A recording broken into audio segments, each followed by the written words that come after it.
Jaya Vishnupad Paramahansa Pariviragacharya Ashtatarasatoshi Srimad is divine. Bhaktivedanta Swami Shri Prabhupada ki Ananta Koti Vaishnavrinda ki Grantaraj Srimad Bhagavatam ki Shri Krishna Janmasthami Maha Mahotsav ki Gaur Premanandi.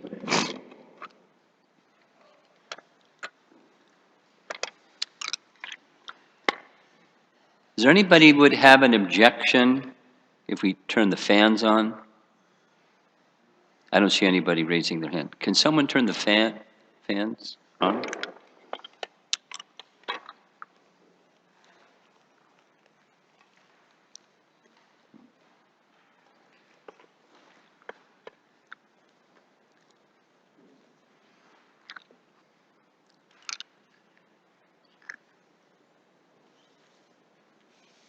Om Namo Bhagavate Vasudevaya.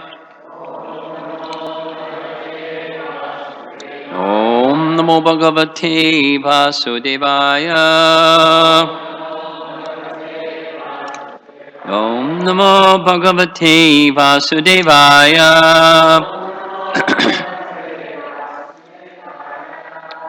We'll read this morning from Canto 10, Chapter 2. This is prayers by the demigods to Krishna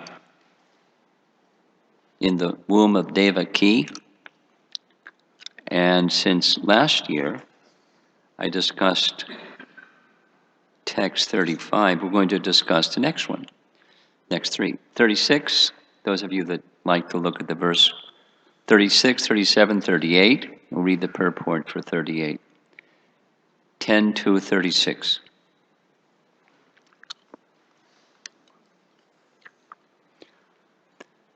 It doesn't say which of the demigods, it's just the demigods.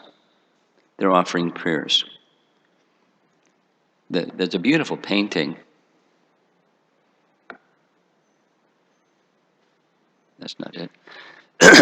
Devaki's in the prison. There's demigods in the sky. She doesn't see them. She hears the voices of the demigods.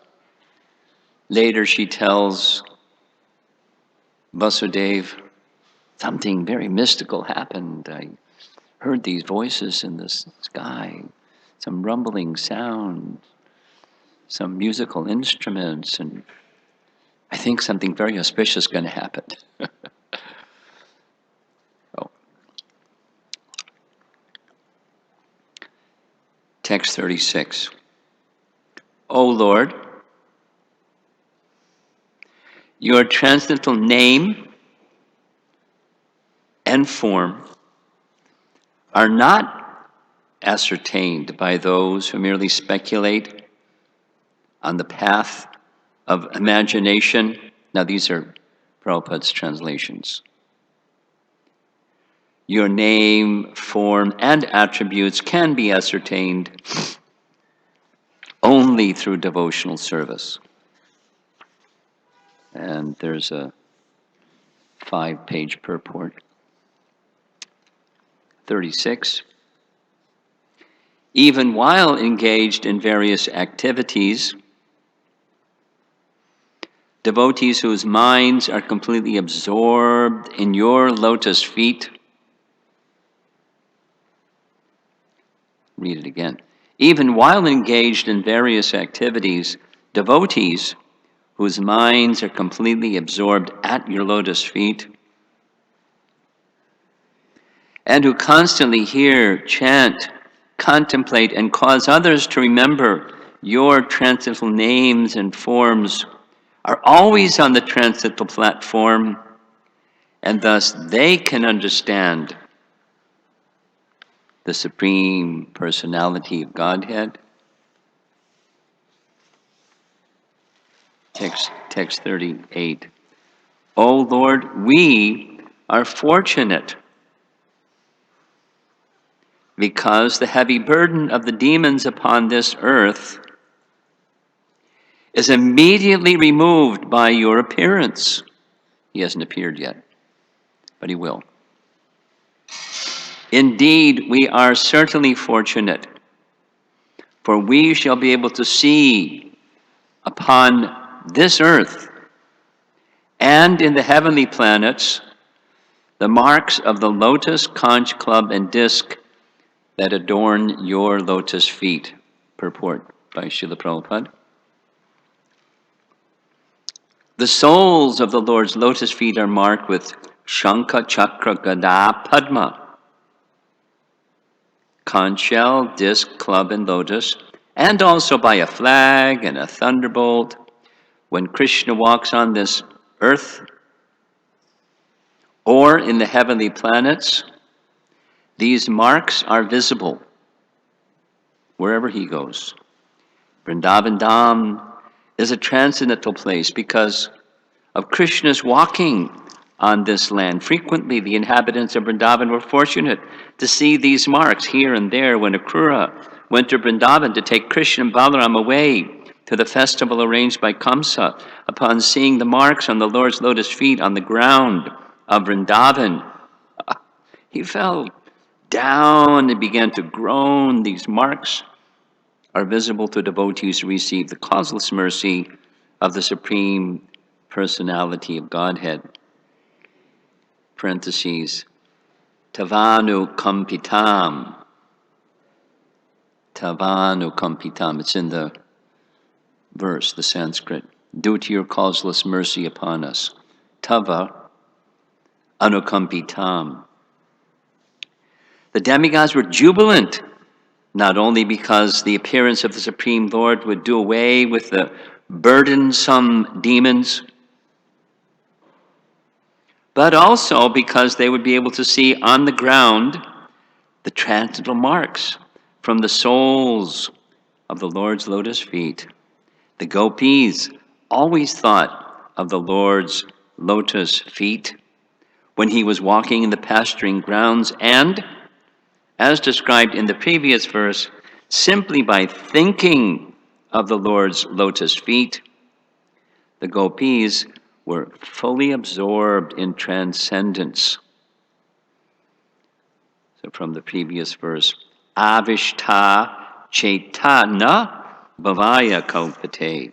Like the gopis, one who is always absorbed in thought of the Lord is beyond the material platform and will not remain in this material world. Shh. It is our duty, therefore, always to hear, chant, and think about the Lord's lotus feet, as actually done by Vaishnavas who have decided to live in Vrindavan always and think of the Lord's lotus feet 24 hours a day.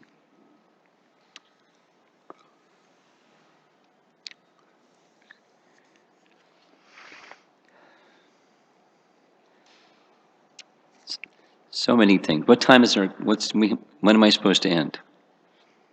Noon, right?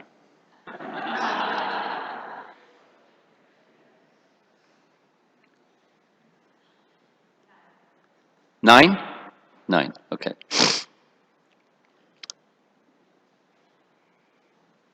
I can say so many things to this audience that I can't say when we have this room full of people that are new. So I'm going to say some things that I wouldn't say to such audience. Morning Bhagavatam classes are nice. So,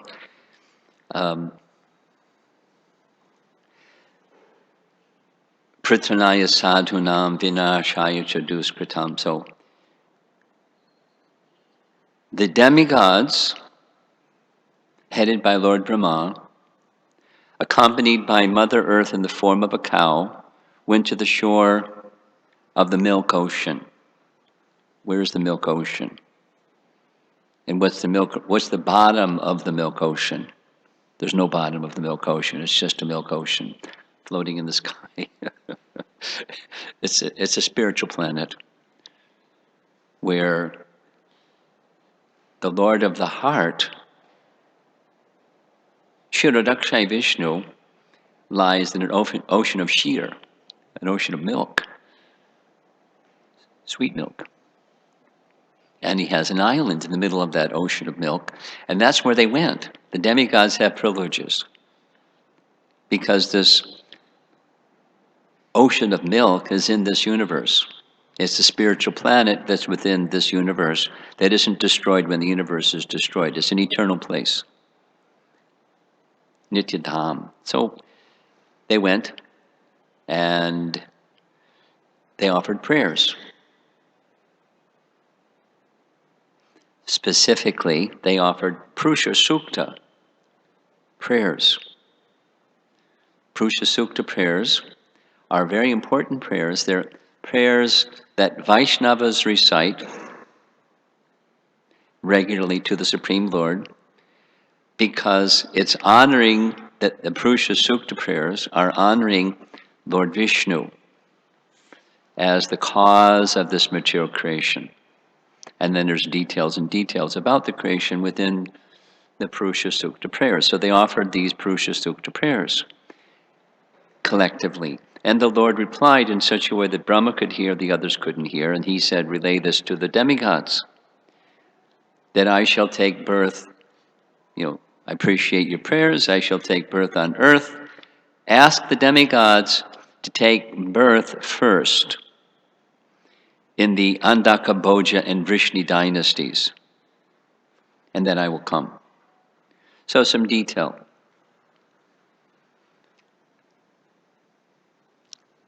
Krishna appeared as the son of Vasudeva and Devaki. So there's the Vrishni dynasty, and it goes like this.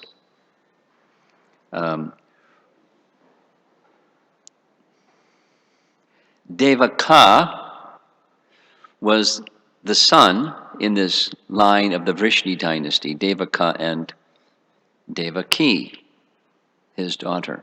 Devaki was the son of Devaka. Devaka, was the son of Ahuka. Ahuka had another son, Ugrasena. The reason I'm saying all this is Devaki and Kamsa were not brother and sister. They were cousins. But in extended family, they were like brother-sister. So when Devaki was to be married to Vasudeva, he was the chariot driver to take her from the wedding place to Vasudeva's home, along with some other co-wives of Devaki. One of them being, who was the mother of Balaram? Rohini. She was one of the co-wives of Vasudeva. So Ugrasena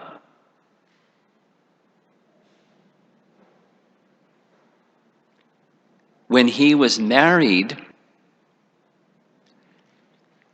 his wife, in the evening of their marriage, a demon came, I forget the demon's name, and he pretended to be her husband. And they had union, and in that union, Kamsa was born. So Kamsa wasn't really the son of Ugrasena. He was, you have words for those that are born from someone else. That's what he was.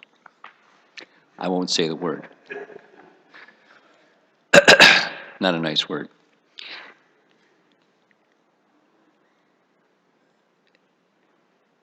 So Ugrasena and Devaka were brothers, and Ahuka was their father, and Purur Vasu was Ahuka's father. And then going back, this is in the Vrishni line. So some demigods appeared in that line to assist Krishna's pastimes. And then there's the Bhoja line. Bhoja, Andaka, and Vrishni. We hear those terms again and again in the Bhagavatam. Krishna came to make those famous, even if it was remote. the son of Devaki, and the line of Vrishni. So we'll go do it backwards. In the Bhoja dynasty, there was King Bhoja. He had a son, Hridika. Hridika had a son, Devamidha. Devamidha had two wives. One was a Vaishya wife, another was a Kshatriya wife. The Vaishya wife of Devamidha gave birth to Parjanya. So Parjanya became the king of the Vaishyas, the king of the cowherds. Parjanya. Parjanya had 5 sons, one of whom was Nanda. The elder was Upananda, and when it was time for Parjanya to turn the kingdom over to Upananda, he said, "Thanks a lot, and I give it to my younger brother Nanda because he's the best." So Nanda became the next king, and Upananda served under him.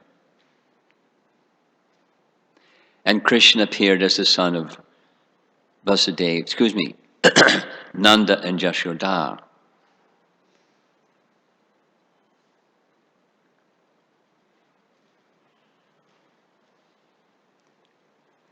But very interestingly, in the Kshatriya wife of Devamidha, the king, his son, was Shurasena. Shurasena had 10 sons. The eldest of those 10 sons was Vasudeva, and he had 9 brothers. And Shurasena had some daughters.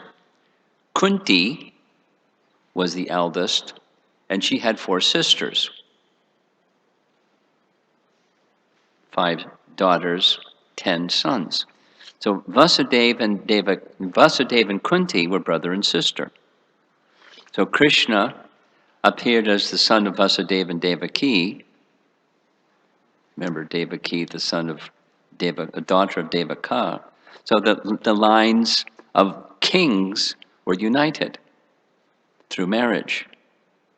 And then there was Kamsa over there, the not real son of Ugrasena, who imprisoned his father, and he was a bad person.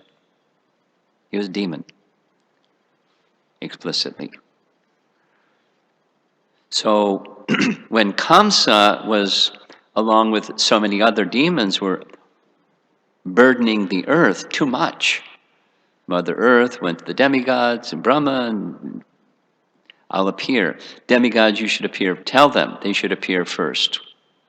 So their expansions, they didn't abandon their posts. There's some detail, but doesn't give the technology of how, but they could expand themselves, and their expansions appeared, along with the elders, and then also some boys, but some elders in Braja, and elders in Mathura, because that's where this scene is taking place. Krishna appeared in the prison house of Kamsa, which is in Mathura, some in Mathura and some in Vrindavan. Now we're back to chapter 2. And the demigods, they're giving us the mature understanding of Sankhya philosophy. Sankhya philosophy is in Bhagavad Gita, of course, but Sankhya philosophy is in 3rd canto Bhagavatam. Kapila Dev taught Sankhya philosophy. And the demigods, they knew, Krishna had not yet spoken Bhagavad Gita, but Kapila had spoken Sankhya philosophy, and the demigods were very learned, as well as devotees. They were very learned in Sankhya. And they understood, they lived their lives accordingly, that there is a supreme person. And the only way, there isn't an alternative to the only way. The only way to understand is through the medium of devotional service, which is a teaching of Bhagavad Gita, but they lived it. They were devotees. They engaged in devotional service, and therefore they could understand. They could understand what other people couldn't understand. Now, in our morning class, last couple days, we've been discussing there are people that are atheists or demons, asuras, that just don't accept the personality of Godhead. Scientists are way up there in that category. Now, there are certainly some scientists that do accept, and there are certainly some scientists that don't accept. And that dividing, accepting, not accepting, is the division between sura and asura, or devotee and demon. Prabhupada was very blunt about it. Very simple. Just ask somebody, do you accept God? And if he says no, demon.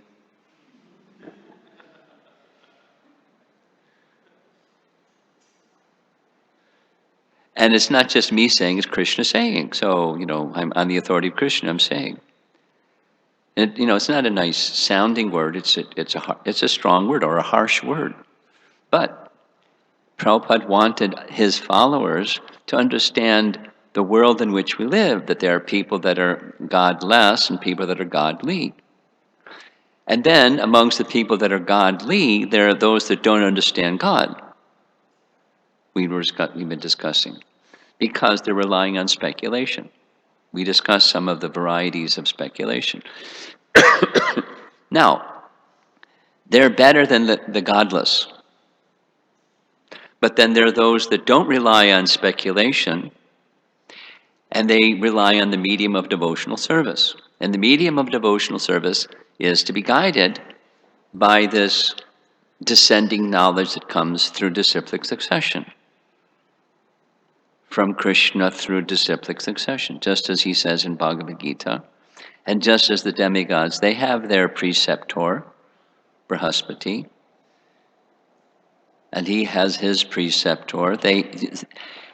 He knows because he's heard in disciplic succession.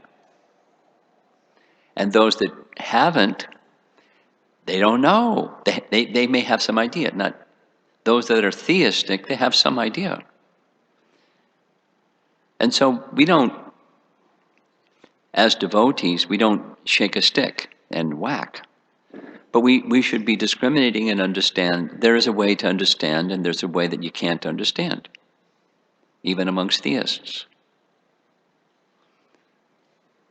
Now, today, this is make a social comment, today's spiritual people, commonly, this is me speaking, not scripture, my experience is, when people say somebody is spiritual, my sense is they're more towards the mode of goodness than the rest. And that's a spiritual person. That's, conventional, modern convention, spiritual person, mode of goodness person. And then, besides mode of goodness, that means to some degree, acceptance of some higher authority.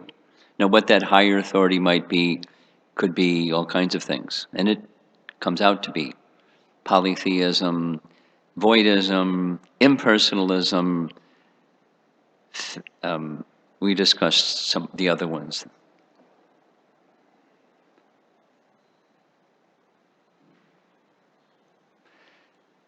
God is the clockmaker. I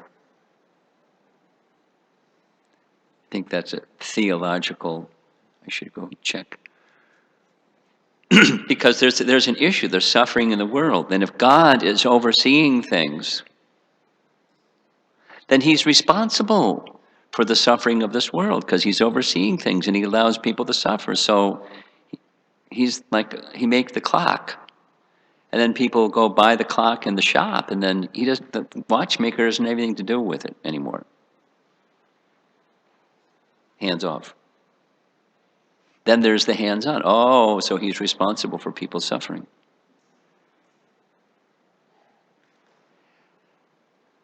No, so without knowledge in disciplic succession, without the Srimad Bhagavatam expanding for us Vedanta tattva vidas tattvam yajnanam advayam brahmeti paramatmeti bhagavaniti shabhyate. How are we going to understand God's position? He's hands off and he's hands on. Wait a minute. That's double talk. Is he or is he not? He's both. He creates Chaturvarna Maya Shrishtam, Gunakarma. He creates the system that human society is meant to follow to reach transcendence, and yet he's the non-doer. He does and he doesn't do at the same time. Hey, that's double talk. And the Upanishads are filled with it. He walks and he does not walk. He's very near, he's very far away as well. He's within everything, he's outside of everything. Upanishadic double talk. So if you're an impersonalist, you say, just see, everything is Brahman.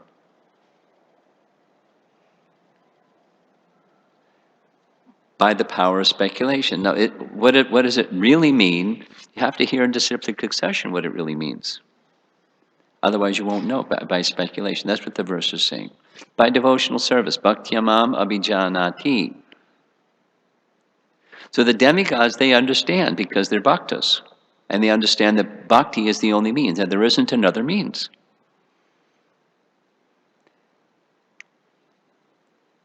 Now, there's different varieties of bhakti. That's just fine. It's the principle of bhakti alone. And there's different bhaktas. And then there's mixed bhaktas and there's Shuddha bhaktas as well. But the principle of disciplic succession is essential for bhakti. Otherwise, it's the sentimental notion of being spiritual and not a factual position of being spiritual.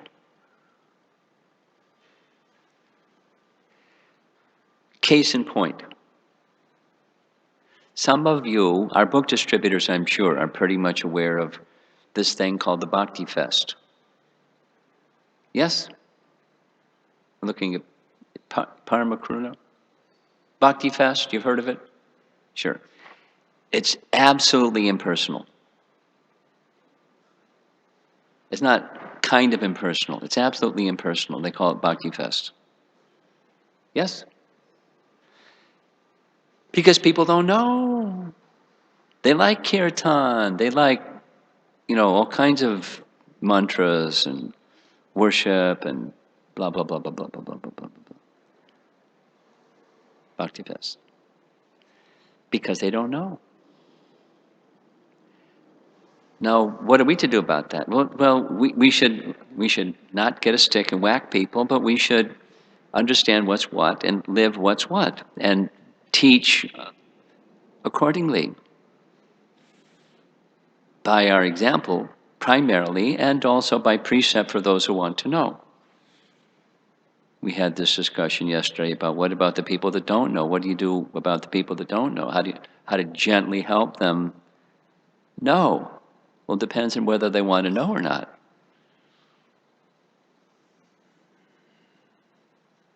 We had that discussion.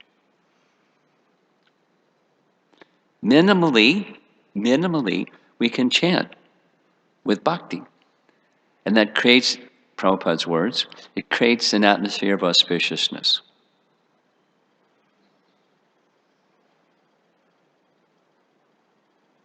It's beneficial for the whole human society.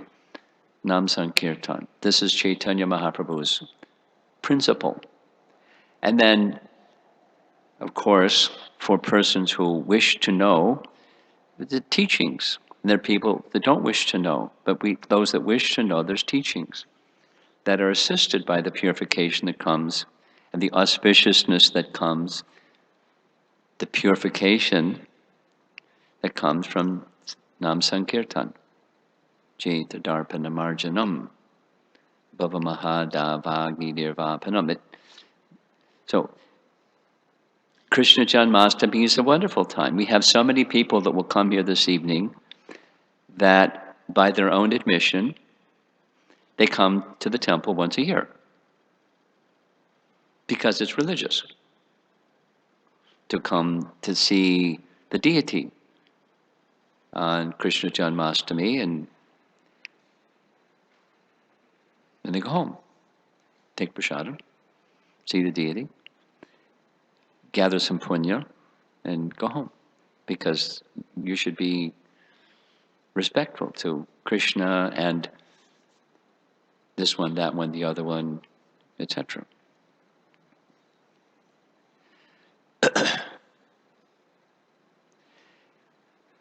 So for those who have become beneficiaries of the purification that comes from Nam Sankirtan and the teachings of disciplic succession, those that have received Prabhupada's books and want to understand them more deeply, then we have these wonderful verses of the demigods praying to Krishna. They're not at the topmost stage, but they respect those that are at the topmost stage. They're not envious of the residents of Vrindavan. Because we're hearing the residents of Vrindavan, they're at this topmost stage. They see the marks of Krishna's lotus feet regularly. We read Akrura.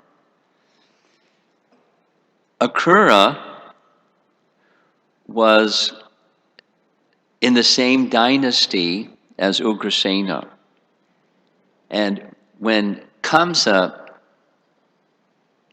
imprisoned his father, it was either you're with me or you're out of here or dead.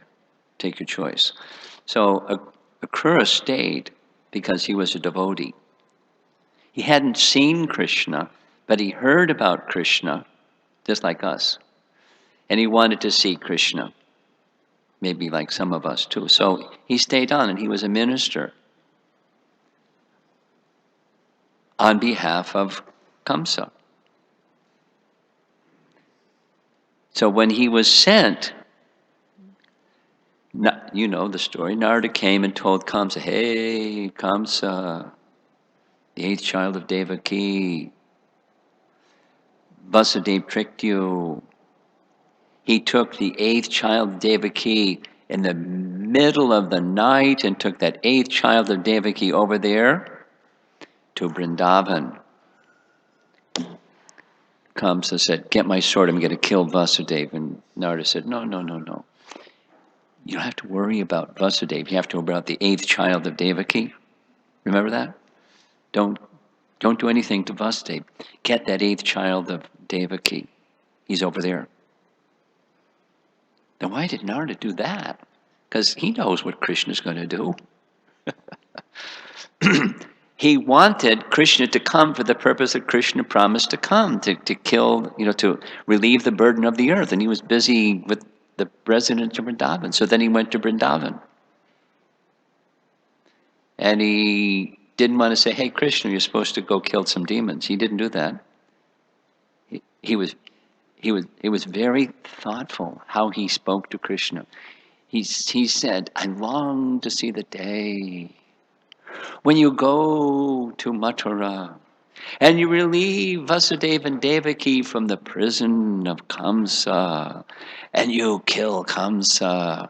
And after killing Kamsa, there's so many more demons that you came into this world to kill, and you relieve the burden of the earth. I'm longing to see that day." And Krishna said, "I'm going tomorrow." And then Akrura came, brought Krishna, because he was absorbed. His real happiness is with those who love him. As the resident of Vrindavan, no one loves Krishna like the resident of Vrindavan love Krishna. Even Vasudeva and Devaki, they have love for Krishna, but very special love of the residents of Vrindavan. Perfect, more perfect, most perfect, like that. And so the demigods, they want to see the marks of the lotus feet of Krishna. So it's a double boon. Krishna is soon going to appear at midnight tonight, or midnight that night. And when he appears, he'll kill the demons. And when he appears, he'll make his marks on the soft sand of Vrindavan. Apparently it was also sandy at that time. So by the marks of Krishna's feet, we will see. And they will be thrilled. Interesting what Prabhupada says.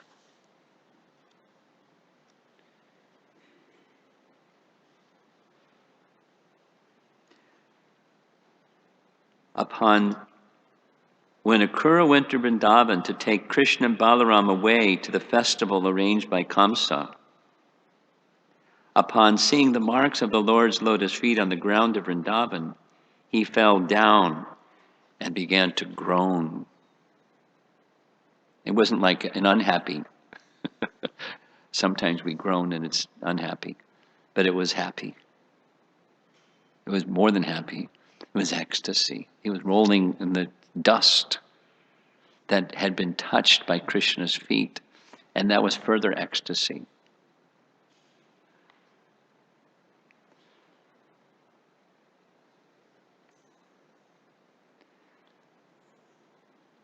Next year, Krishna permitting, the yatra will be with Bhakti Chaitanya Swami in Vrindavan. And I love his association, and those who come will also. So one of the things that he does, there's a certain place going around Govardhan Hill where going up the west side of Govardhan Hill, there's a place where there's Nilagai, or the black cows that look like deer, or halfway between a deer and a cow, but they're not domestic cows. They're very special cows. Like deer, when you see a deer in the forest, what happens? They stare at you. And you don't move, just stay motionless and stare at the deer. So these Nilagai do that. There's a certain place by the side of Govardhan Hill where they kind of hang out. They like it.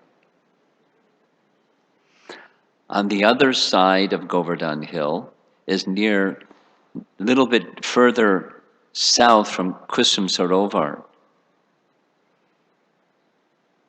And you can see them there also. There's that special place where Krishna killed Shankachuta, or when Shankachuta was trying to steal the gopis and take them away. The gopis cried. Krishna chased him. So from that place is a place where you can see Nilagais also. So right there, Bhakti Chaitanya Maharaj does this really wonderful narration because he's he loves Vrindavan. He loves Vrindavan. He loves Vrindavan deeply. And he has everybody roll in the sand because Krishna would walk there. And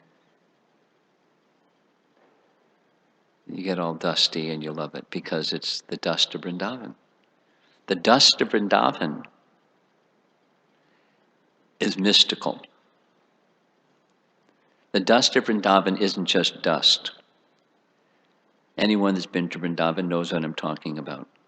Just the time spent in Vrindavan, in bare feet, going to places of pilgrimage, your whole body becomes surcharged just from the dust of Vrindavan on your feet.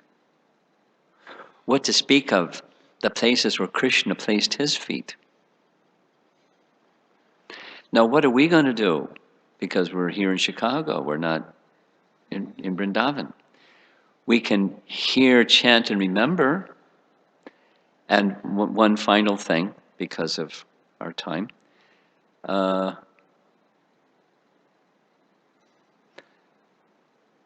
Srimad Bhagavatam, cantos 1 and 2 are the lotus feet of Krishna. I know some devotees who have taken the Bhakti Shastri, Bhakti Vaibhav course in Vrindavan, studying Canto 1 and 2. And the teachers, not all of them, but many of them, make a big deal about this is the lotus feet of Krishna. And we're taking shelter and absorbing the mind in the lotus feet of Krishna. Should I read it?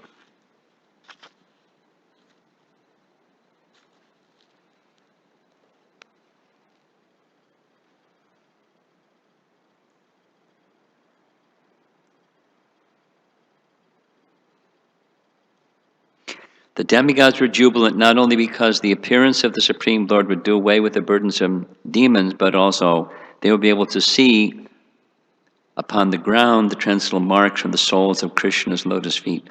The gopis always thought of the Lord's lotus feet when he was walking in the pasturing grounds. And as described in the previous verse, simply by thinking of the Lord's lotus feet, the gopis were fully absorbed in transcendence. Avishta chetana bhavaya kalpate. Like the gopis, one who is always absorbed in the thought of the Lord is beyond the material platform and will not remain in this material world. So, the first two cantos of Srimad Bhagavatam, the Lord's lotus feet, they're not different than his lotus feet and his lotus feet. There's lotus feet. The name has lotus feet. His feet have lotus feet. The first two cantos are the lotus feet. Take your pick. And something that will help us appreciate the lotus feet of the name is cantos 1 and cantos 2, as well as here, canto 10, chapter 2.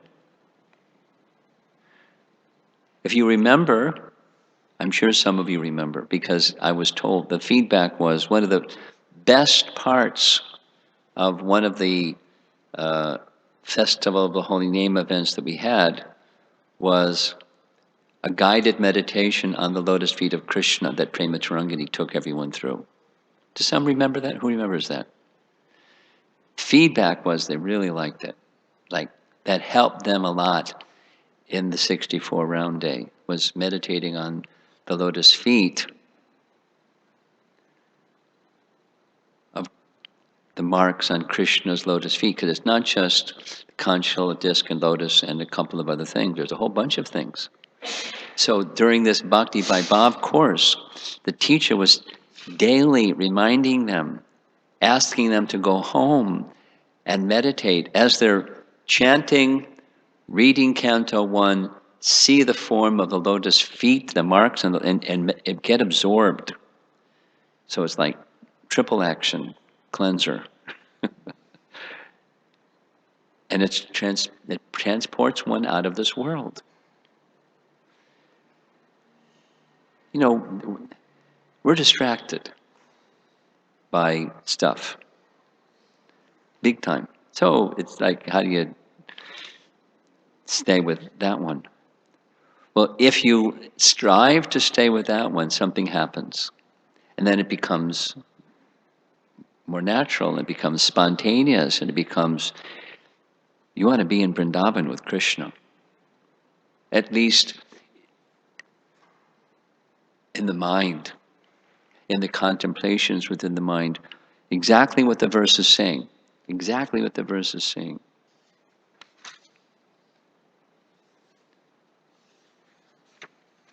Even while engaged in various activities, devotees whose minds are completely absorbed at your lotus feet, and who constantly hear, chant, contemplate, and cause others to remember your transcendental names and forms, are always on the transcendental platform, and thus they can understand the Supreme Personality of Godhead. It's this mood of service. We'll end with this.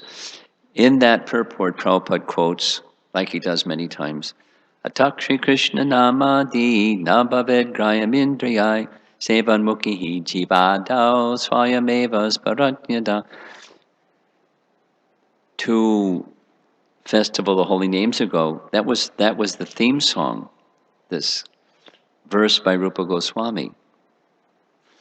That Rupa Goswami would refer to from Nectar of Instruction, Text 7. If you want to know who Krishna really is, there's a formula, and it's given here, right in this verse, in the Bhagavatam. So what Rupa Goswami writes is not his imagination, it's an explanation, a summarization in capsule form of what all the Vedas say, and the essence of what all the Vedas say is right here. Srimad Bhagavatam. And the ripened fruit of all of that is Canto 10. But we need to understand the other things to understand Canto 10. We need disciplic succession. We need to be really committed to understand what the goal of life is and try to reach it little by little. Whatever our position may be, little by little, going in that direction and continue to go in that direction. Don't be complacent. Don't be anticipating material things from that effort. Shelter at the lotus feet of Krishna. So any discussion?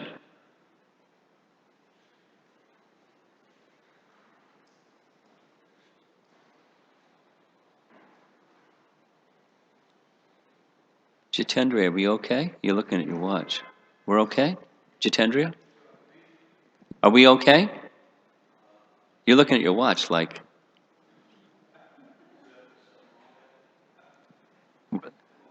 Okay. I'm just allowing extra time because this is a discussion-oriented group of devotees. Go ahead. Hare Krishna, Maharaj. You're going to speak slowly, right? You were mentioning the Bhakti Fest. Yeah, Bhakti Fest. And something related to the point that usually when people say I'm a very spiritual person, it refers to the mode of goodness. Yeah. I'll speak for myself. I'm sure a lot of devotees can relate to this because... Speak slowly. There's... Have you been to those events? No, I have not. You heard about them? Yeah. Okay. Generally speaking, when circumstances go our way, we're in the mode of goodness. When they don't, we're not in the mode of goodness. There's a nice quote that says, it takes many agreements to build a good... It takes what? It takes many agreements. Many agreements? To build a good relationship. To build a good relationship. And only one disagreement to ruin it. And one disagreement to ruin it. So my question is that as a practical experience, sometimes we hear this word devout follower of a particular religion, but generally speaking, as soon as things don't go our way, we're not a devout follower. We check out, yeah. So what are some steps we can do to develop some humility that, because we usually, that's why people get kind of sick of religion. Oh, you're a devout follower, but then things go your way, you act like a materialist. So how can we, I'm not sure if my question is clear.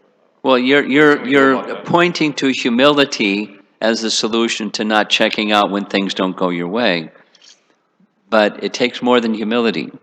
Or, let's say it differently, it takes a spiritual conception of what humility is, not the material conception of what humility is. It takes a spiritual conception of life.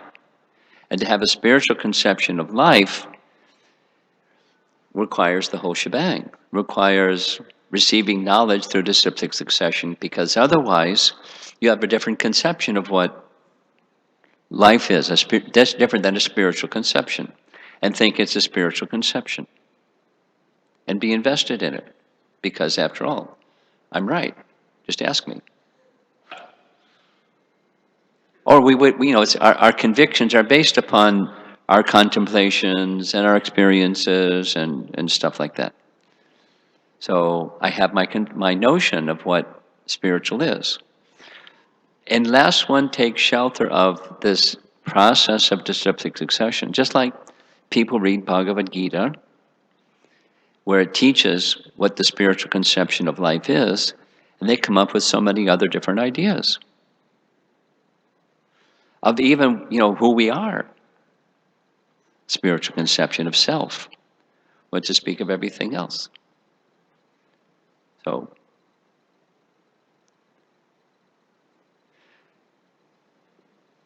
the foundation to not have a loss of faith when things don't go your way, or what you're expecting happiness to look like, requires a spiritual conception of life that comes through disciplic succession. A genuine spiritual conception, that's just the beginning.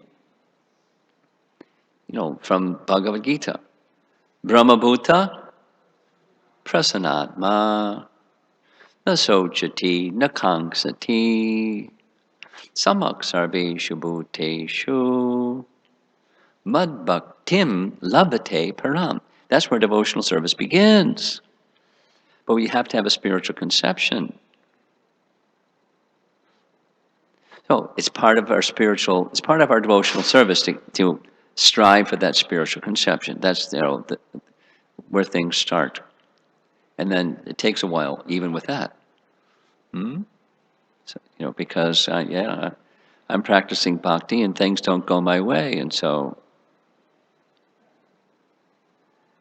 something's wrong with these people. We've all heard it. Maybe we experience it.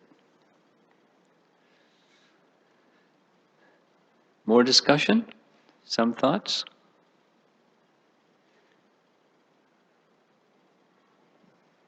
Hare Krishna Maharaj. Hearing from you for the last couple of days and including this morning's class, I am feeling more and more positive that Srila Prabhupada has given us Srimad Bhagavatam. Seems like... And you in turn are helping to give Bhagavatam. Go ahead. Seems...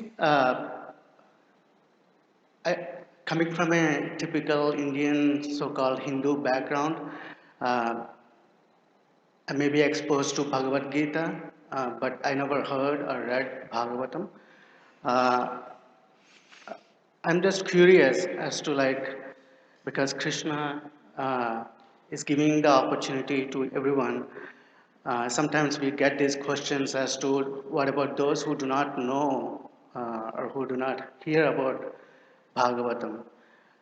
So are there any other, we hear from Bhagavatam itself that there is no other religion, scripture that comes even close. But for those who may practice in other parts of the world, is there any scripture that even comes close to understanding the personality of Godhead as closely as Srimad Bhagavatam does? Well, I'm unaware of any scripture that comes close. It's the ripened fruit. That's the statement. It's the ripened fruit. And so I don't know of any scripture that compares with that ripened fruit. Now, there's pieces and there's pieces and there's pieces, but not the ripened fruit version.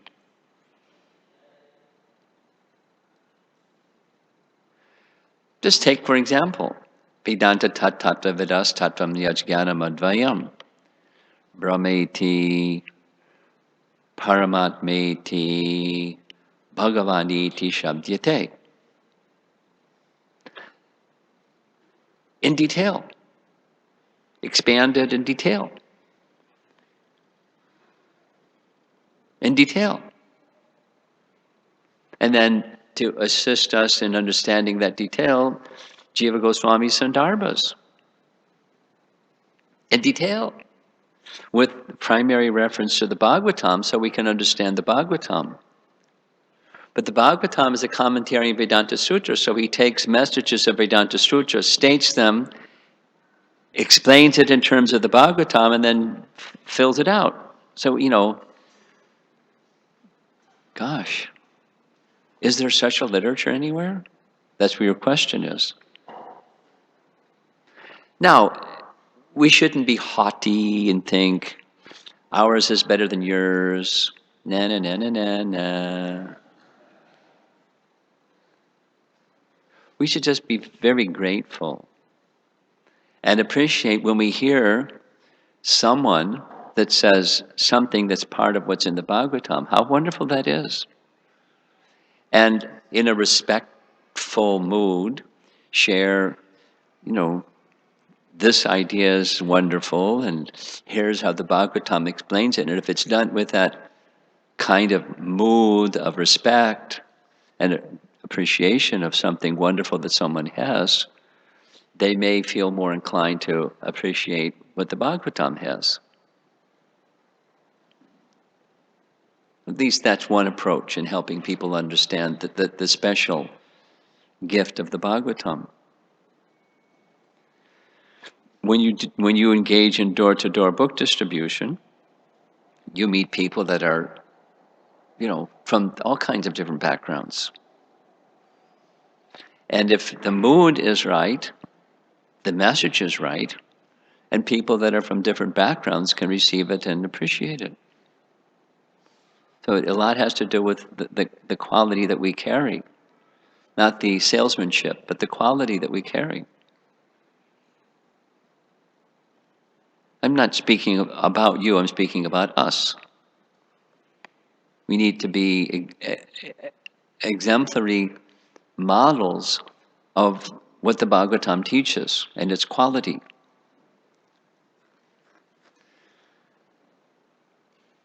Prema Bhakti Ki Jai. Anyone else? Yes. Guru Maharaj, we hear that Bhagavad Gita is the ABCs, and then Bhagavatam is the undergraduate study, and Srimad Bhagavatam is the postgraduate study. Well, not ABCs. It's ABCs, yes, but the undergraduate. So, and we hear that Srimad Bhagavatam is the ripened fruit of all Vedic literatures. Yeah. So how do we understand Chaitanya Charitamrita is supposed to be the further postgraduate study? These are things. These are examples to help us understand the relationship. And it's not like if Bhagavatam is the ripened fruit, then where does that? It's the juice of the ripened fruit.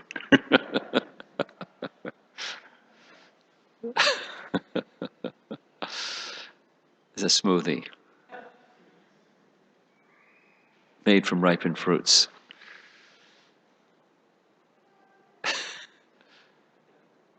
What's your favorite flavor? Read the Chaitanya Charitamrita to get different tastes. Anyone else?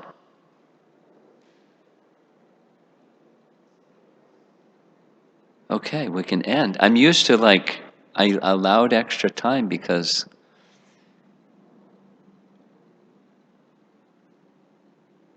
okay. Srila Prabhupada Ki Jai.